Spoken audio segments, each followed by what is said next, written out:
बिस्मिल्लाहिर्रहमानिर्रहीम। अस्सलाम वालेकुम। मैं हूं एडवोकेट मियां सदीब वासदेव और आप देख रहे हैं हमारा YouTube channel daily law point.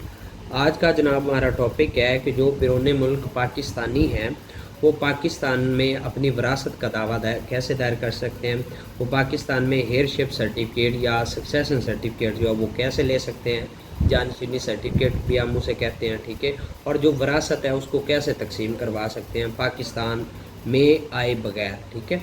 तो इस पर हम बात करेंगे। तो आगे चलने से पहले वीडियो को लाइक कर लें, वीडियो को शेयर कर लें।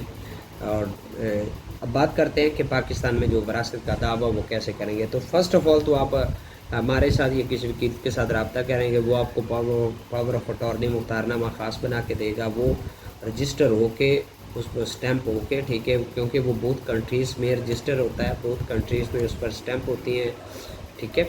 तो उसके बाद उस बेस पर अगर तो आपने सक्सेशन सर्टिफिकेट के लिए जाना है तो वो उन basis of such power of attorney मुख्तारनामा ख़ास के बेस पर वो आप जाएंगे, यानी कि आपका जो अटॉर्नी होगा जिसको आपने नामजद किया, ठीक है, वो नादरा ऑफिस जाएगा, वहाँ से FRC के लिए एप्लीकेशन सबमिट करवाएगा।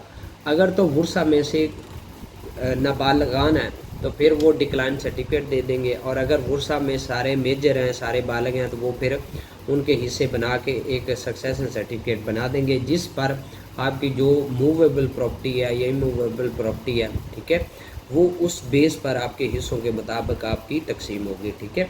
और अगर डिक्लाइन सर्टिफिकेट देते हैं तो फिर आपके जो वकील साहब हैं वो अदालत में दरख्वास्त जानशीनी बराए जानशीनी सर्टिफिकेट जो है वो अदालत में एक दरख्वास्त दायर करेंगे। दरख्वास्त में जो है वो बयानात होंगे, बयानात होने के बाद वो दरख्वास्त जो है वो डिग्री हो जाएगी। डिग्री होने के बाद वो अदालत एक सर्टिफिकेट जारी करेगी। सर्टिफिकेट के बाद फिर आप वो यानी कि वो आपका काम देगा FRC वाला, ये यानी कि वो जो सक्सेशन सर्टिफिकेट है ना वो काम देगा, ठीक है। अब उसके बाद अगर ज़री ज़मीन है तो उसकी तकसीम का मामला है, ठीक है, तो वो फिर उस मुख्तारनामे ख़ास की ही बदौलत है उसके बारी आपकी एक फ़ाइल बनेगी, वो आप अराजी सेंटर में आपके साथ में जो ज़मीन का रिकॉर्ड है वो लगेगा, उधर फ़ाइल सबमिट होगी। फ़ाइल सबमिट होने के बाद जो है वो पटवारी कानून तहसीलदार वगैरह की रिपोर्ट के बाद उधर जो आपके हिस्से निकलने के बाद जो ज़मीन है वो आपके नाम ट्रांसफ़र हो जाएगी।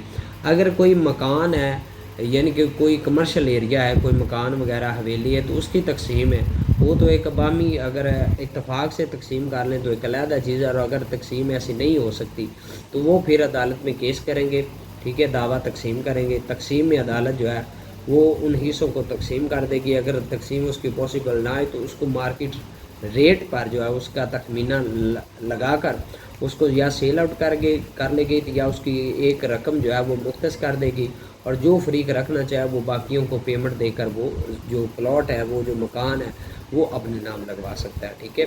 तो ये कुछ चीज़ें हैं जो आपको ज़हन नशीन करनी है।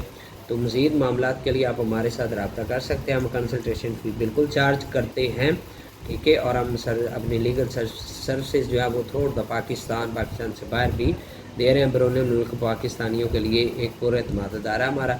तो इंशाल्लाह किसी दीगर वीडियो में आपके साथ मुलाकात होगी, तब तक के लिए अल्लाह हाफ़िज़।